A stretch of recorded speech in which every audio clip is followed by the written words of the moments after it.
Donc bonsoir, je suis Naya Mary et ce soir j'aimerais vous parler de la création de champs de force. Je me suis inspirée du livre La Grande Transformation, l'année de la co-création. Il y a un chapitre à l'intérieur où est-ce qu'il parle des avatars, où est-ce qu'il parle du pouvoir du son et de l'intention. Donc, ils disent même que en deux personnes qui se réunissent et ils créent ensemble par l'intention et par leur multidimension un troisième champ de force. Et donc, ce champ de force va aller s'insérer dans la trame temporelle pour aller contrecarrer une autre possibilité. Donc là, on parle de la totalité des possibilités. On parle aussi d'observation des jeux, hein, des jeux qui a ici-bas. Disons, je prends connaissance que, je sais pas moi, tel truc, chez une personne, la personne a le cœur fermé, eh bien, elle m'embête ou quoi que ce soit. Alors là, je peux faire ça toute seule. J'appelle ma multidimension, j'appelle ma flamme, et puis à deux, on se connecte ensemble et on va créer un champ de force qui va aller ouvrir le cœur. Hier, on a regardé un petit peu les archanges. Il y avait l'archange Samuel, il y avait plusieurs archanges qui pouvaient nous aider aussi à créer ces champs de force-là. Donc là, le sujet ce soir, je le répète, c'est les avatars. Donc, c'est tiré de la Grande Transformation, l'année de la co-création, Crayonne, les avatars et Marie-Madeleine, le Haut Conseil de Sirius avec l'invité spécial Gaïa. Donc, c'est très important de comprendre que avec le pouvoir d'intention, avec la vibralisation, avec le son, avec l'intention, nous pouvons aller interagir avec la trame temporelle des possibilités. Donc, on va aller travailler au niveau du champ unifié, on va aller œuvrer au niveau du champ unifié. Ça veut dire qu'on a la possibilité de bien diriger notre intention, on se regroupe en méditation, on le fait seul avec sa multidimension. Et là, à ce moment-là, il va se produire en quelque sorte, comme il est expliqué dans le livre. En gros, disons que bon, il y a des militaires qui s'en vont pour faire une guerre à quelque part. Donc, ce qui va se produire, c'est que eux, ils émettent l'intention, ils avancent sur le terrain, ils avancent sur le terrain. C'est une probabilité future. Donc, tant qu'on n'est pas encore arrivé à l'événement ou de ce que les gens voudraient voir se matérialiser, il y a toujours le champ des possibles qui est possible. Comprenez-vous? Donc, à partir de ce moment-là, à partir du moment où une personne se rend compte ou que plusieurs personnes décident de travailler avec l'énergie créatrice, avec la pensée, l'intention, la multidimension et de diriger ça, disons, comme je reprends l'exemple, il y a, il y a des militaires dans un certain endroit et bon, disons que nous, ça fait pas notre affaire de voir ça. Bon, on se dit pourquoi pas, on va essayer. On nous dit dans le bouquin qu'on est capable de le faire, on va expérimenter. On va appeler nos guides, la reliance 11-11, hein, la multidimension. Toujours bien le faire à la voix haute aussi quand on appelle toutes les dimensions de la lumière à venir œuvrer avec nous. Donc, c'est sûr que, comme là, on parlait des avatars, on va demander aux avatars de venir nous accompagner. Et on va se mettre en état de méditation dans le cœur et on va en quelque sorte demander à notre multidimension, par l'intention, par la visualisation, on va déployer les énergies dans la direction.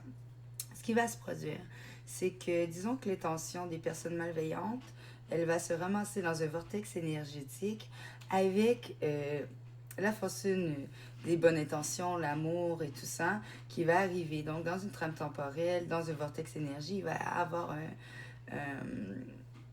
un combat d'énergie ou en tout cas une interaction entre les deux.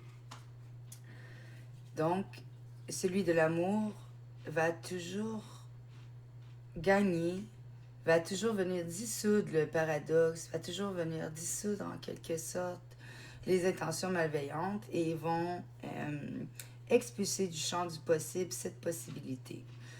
Donc, c'est très important de comprendre qu'avec des champs de force, on peut ouvrir le cœur de plusieurs personnes que, au final, Dans la totalité des possibilités, on a en quelque sorte un certain pouvoir sur le devenir, hein, sur le devenir de Gaïa, sur ce qu'on veut voir se manifester. Donc, quand on va créer des champs de force, on peut travailler juste vrai avec notre multidimension. Si on connaît quelques dimensions spécifiques, on va s'y relier. Ce qui est, pour moi, c'est sûr que mon contact, ça se fait toujours dans le cœur. C'est là que le poste de radio intérieur se tourne. Donc, on va parler de Pléiadiens, on va parler d'Atar, on va parler des cités de lumière intraterrestres, on va parler de toute cette belle reliance-là aux dimensions archangéliques, des Elohim et tout ça. Et plus qu'on va mettre de joueurs ou syntoniser notre radio intérieur, plus qu'on va offrir, plus que l'aide va venir à nous, va venir nous aider. Donc, ce qui est important de comprendre, c'est vrai, de vibraliser, de demander à voix haute pour bien ancrer les énergies dans la matière.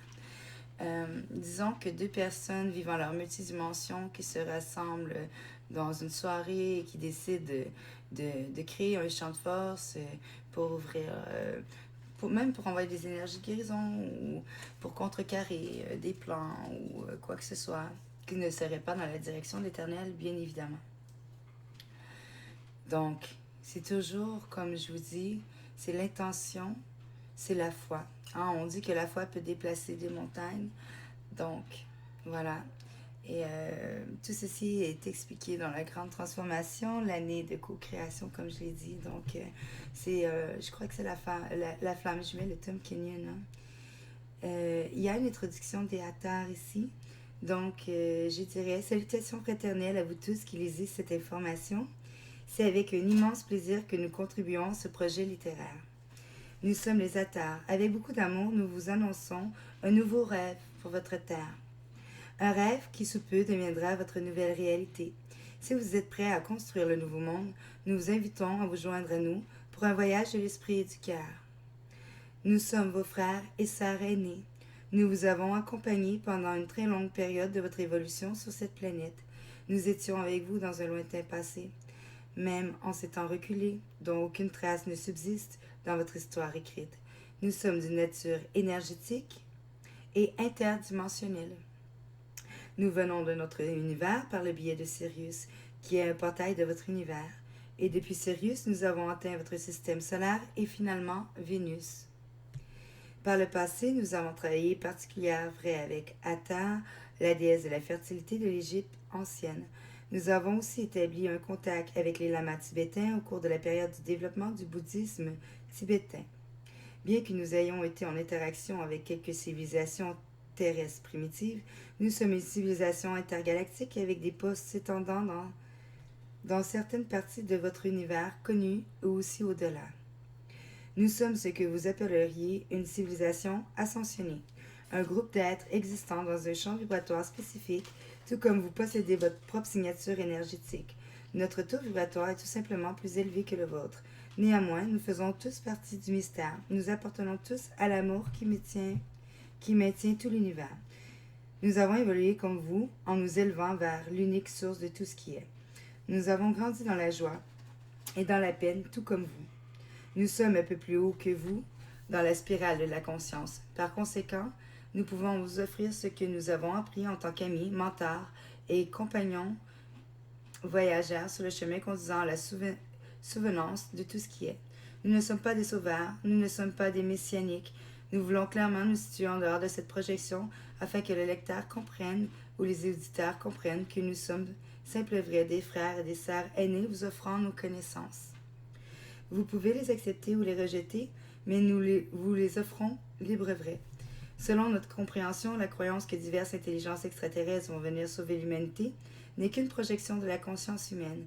L'espoir que vous serez sauvé par quelque chose ou par quelqu'un, que vous n'aurez vous-même aucun changement à effectuer, ou encore que vous n'aurez pas à assumer de responsabilité, est tout simple vrai et réaliste. C'est pure déraison que de croire que vous pouvez demeurer dans des schèmes de déraison et de croire que vous pouvez demeurer dans des schèmes de léthargie et d'inconscience et qu'ensuite vous prendrez où l'on vous donnera quelque chose qui vous transformera sans aucun effort de votre part.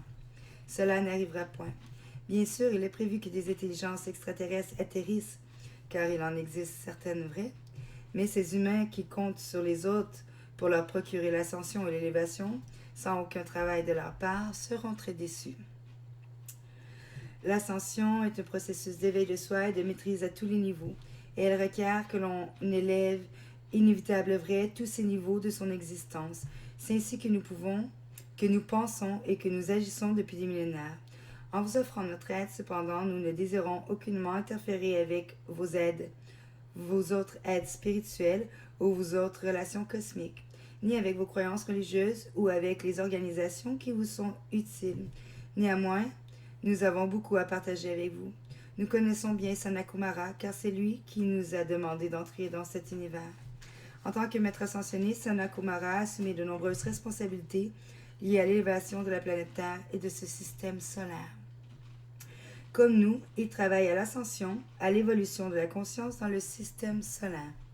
Nous désirons vous dire aujourd'hui que vous êtes au seuil d'un énorme changement et que le monde tel que vous l'avez connu jusqu'ici est en renaissance. Alors qu'il arrive au stade de la naissance à des dimensions supérieures, une grande partie de ce que vous considérez comme allant de soi n'existera plus. Vous avez atteint le portail temporel par où vous devez passer et l'accélération est indiscutable, vrai, amorcée. Ce moment de temps constitue une occasion rare et précieuse. Nous ne parlons pas ici du petit soi, mais du grand soi que vous êtes. Cette espèce supérieure de vous, cette réalité interdimensionnelle que vous êtes, reçoit un immense coup de pouce évolutionnaire par l'acte d'incarnation en cette époque. Le grand vous est au-delà du temps et de l'espace tel que vous le concevez. Le vous personnel est comme une facette de bijoux complexe qui en possède plusieurs. Les expériences que vous créez pour vous-même dans ce monde ajoutent à vos connaissances et à la profondeur de votre être. Votre monde comporte plusieurs forces. Certaines tentent de vous dominer et continuent d'emprisonner votre mental, votre cœur et votre esprit. Mais leur funeste emprise sur vous et sur votre destinée se relâche, car elle-même supporte difficile, vrai, l'accélération du temps. Si nous n'avions qu'un seul message à vous livrer à ce stade-ci, ce serait le suivant. Vivez dans toute votre plénitude. Ne vous laissez pas leurrer par l'illusion d'être petit humain insignifiant et limité. Ceux qui désirent contrôler la destinée de l'humanité entretiennent cette illusion. Nous vous disons donc de vivre à partir de votre plénitude, c'est-à-dire de votre nature interdimensionnelle, car ces aspects supérieurs de vous-même vous feront découvrir de nouvelles solutions aux problèmes que vous affrontez. Le portail de cette réalité interdimensionnelle de vous-même existe au-delà des contraintes du temps, de l'espace et de l'histoire. Vous n'êtes pas limité par elle, à moins que vous le désirez.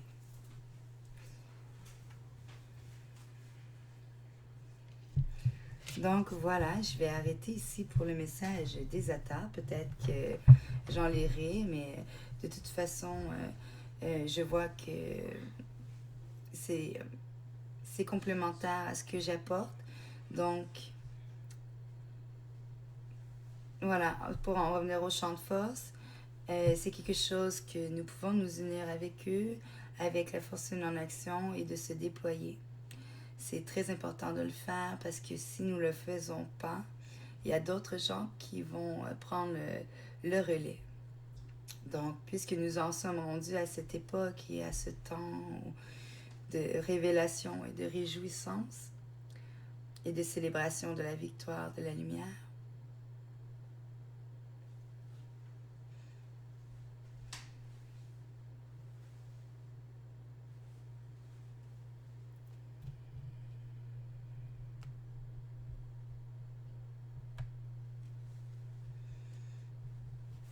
donc, ici et maintenant, je vais faire appel à toutes les dimensions de la lumière à venir œuvrer avec moi, avec nous. Et on va vibraliser ensemble. Pour ceux qui travaillent en monde parallèle, vous pouvez aller dans la pyramide de Gizeh et vous projeter dans la porte interdimensionnelle Pasadena en Arizona et aller à la reliance qu'il y a de ce côté aussi. Donc, on y va. Paix, amour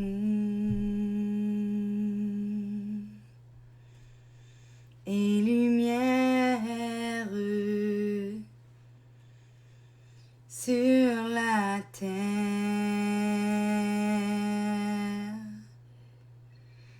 et dans nos cœurs.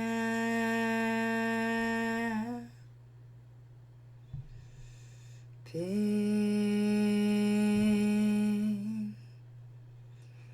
amour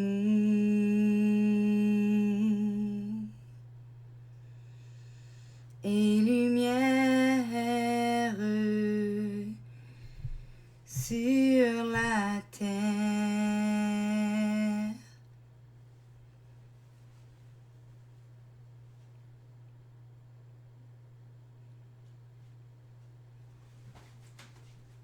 Et dans nos cœurs.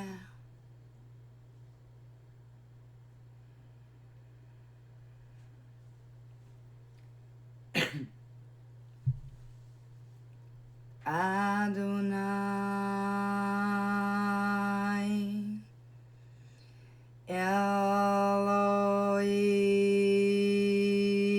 Elohim, El Shaddai. 2, 3.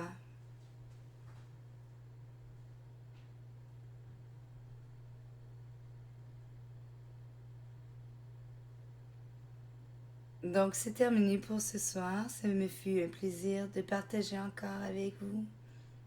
Adonai.